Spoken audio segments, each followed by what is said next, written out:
Réincarnation or not réincarnation, quelle bonne question, me direz-vous. En tout cas, c'est un phénomène qui a toujours intéressé de près ou de loin les humains, et ce depuis très très longtemps. L'histoire de Dorothy Louise Eddy en est un parfait exemple. Plantons le décor de cette histoire complètement folle si vous le voulez bien. Janvier 1904, naissance de Dorothy près de Londres, dans une famille d'origine irlandaise. Sa toute première petite enfance sera des plus normales. Mais c'est à l'âge de 3 ans que tout va basculer. Dorothy sera victime d'un terrible accident, une chute violente dans les escaliers. Les secours arriveront rapidement sur les lieux, mais ne pourront que constater le décès de la pauvre petite fille. Mais moins d'une heure plus tard, après sa chute, alors que les secours étaient encore sur place, il semblerait qu'un miracle se soit produit ce jour-là. Car Dorothy reprendra conscience très vite et aurait même été capable de s'asseoir sur son lit.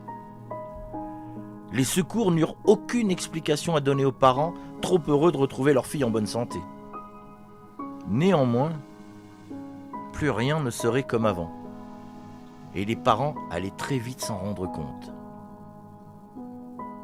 En 1908, lors d'une visite au British Museum, monsieur et madame Eddy constateront pour la première fois que leur fille avait un comportement bizarre. Au lieu d'être impatiente, ennuyée ou agitée par la visite comme l'aurait été n'importe quelle petite fille de 4 ans, elle semblait obsédée par les galeries égyptiennes.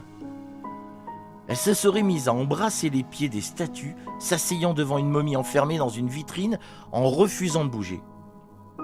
Alors que sa mère aurait essayé de la faire partir, elle lui aurait répondu d'un ton sec « Laisse-moi ici, je suis avec mon personnel. »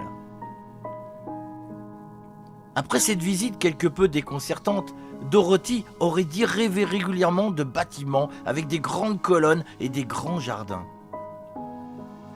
Elle aurait commencé à se renfermer sur elle-même et aurait demandé régulièrement à ses parents de la conduire chez elle. Ses parents, bien sûr, lui auraient dit que dans cette maison, elle était chez elle. Mais elle ne semblait pas les croire.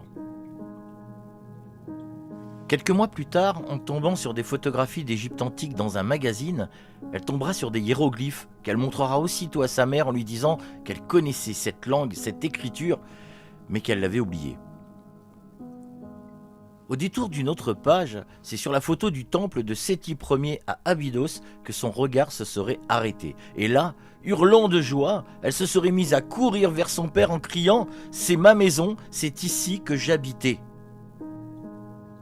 C'est à partir de ce moment-là que les rêves de Dorothy prendront un sens pour elle. Elle disait voir l'Égypte antique telle qu'elle était il y a des milliers d'années. Elle était persuadée d'avoir un lien spirituel avec cet univers et se serait mise à participer à des groupes d'études consacrés à la réincarnation. Malgré un réel intérêt pour ce sujet, elle ne parvenait pas du tout à être d'accord avec cette logique possible de réincarnation.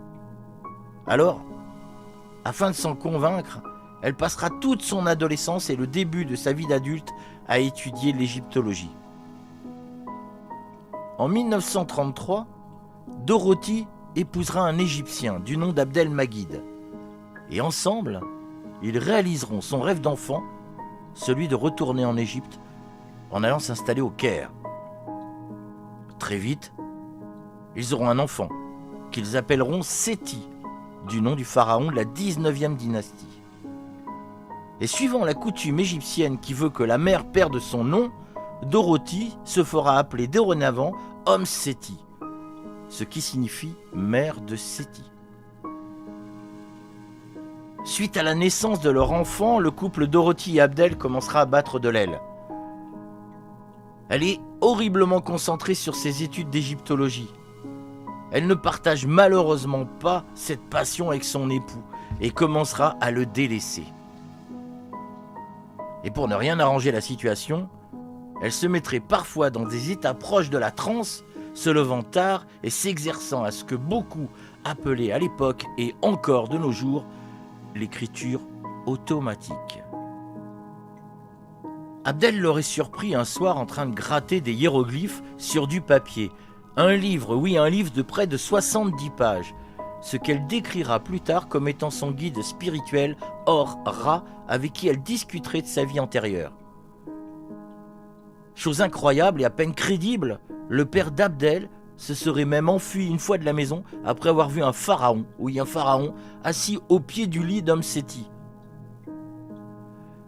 Le mariage de Dorothy finira par être dissous, et Abdel serait parti en Irak, laissant son ex-femme d'après lui à sa folie. D'après les écritures automatiques d'Hom-Seti, elle serait née durant l'Égypte ancienne sous le nom de Bent-Reshit, et elle aurait été élevée comme une prêtresse au temple de Kom el-Sultan. À l'âge de 14 ans, le pharaon Seti serait tombé amoureux d'elle, et elle serait tombée enceinte. Ayant fait vœu de virginité de par sa condition de prêtresse, elle se serait suicidée pour ne pas impliquer son amant dans leurs crimes tabous. Cela aurait dévasté le jeune pharaon qui aurait juré de la retrouver dans l'éternité. Selon Hom-Seti, cette prédiction deviendrait réalité une fois qu'elle serait morte, et expliquera même que Seti viendrait lui rendre visite la nuit dans ce qu'elle décrira comme étant des rencontres romantiques et platoniques. Il lui apparaîtrait sous les traits d'un jeune quinquagénaire et toujours selon elle, ils se marieront quand elle le rejoindra dans le royaume d'Imantet, Imantet étant la déesse qui accueille les défunts. Bien que ces récits soient à la fois étonnants, difficiles à croire, Hom-Seti arrivera à convaincre de nombreux sceptiques.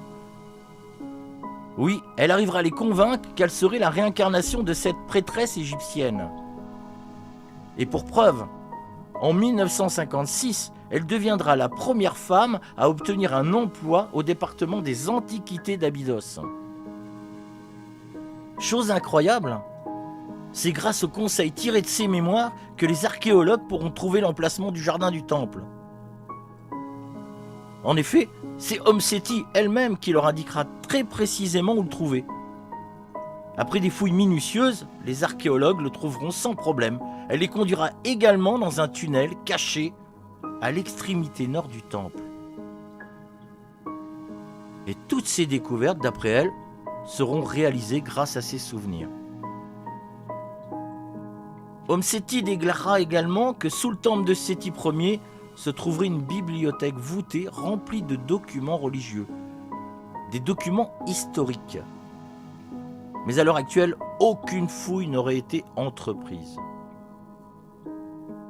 Elle fournira également des détails sur l'Osirion, l'Osirion étant un monument qui fait partie intégrante du temple funéraire de Séti Ier. Elle affirmera aussi que le Sphinx serait beaucoup plus ancien que ce que pensent les experts. Hom-Seti vivra le reste de sa vie au temple d'Abydos, dans une petite maison du village. Elle deviendra malheureusement une attraction touristique aussi étonnante que le temple lui-même. Elle y poursuivra ses études, traitant toujours le temple avec le respect qui lui a inspiré il y a des milliers d'années. Et Dorothy décédera le 21 avril 1981. Alors que penser d'Hom-Seti ? Bien qu'un peu excentrique, Dorothy Eddy était une personne bien éduquée et tout à fait normale. Les sceptiques soutiendront qu'elle aurait facilement pu déduire les emplacements du jardin et même du tunnel du temple à partir des fouilles précédentes. Il n'empêche que dans un article paru en 1979 dans le New York Times, sa vie sera décrite comme l'une des histoires de cas modernes de réincarnation les plus intrigantes et les plus convaincantes du monde occidental. Une chose est sûre, il est bien dommage qu'aucun parapsychologue ne se soit penché sur son cas. Mais vous avouerez quand même qu'on peut avouer que cette femme aura vraiment eu une vie hors du commun.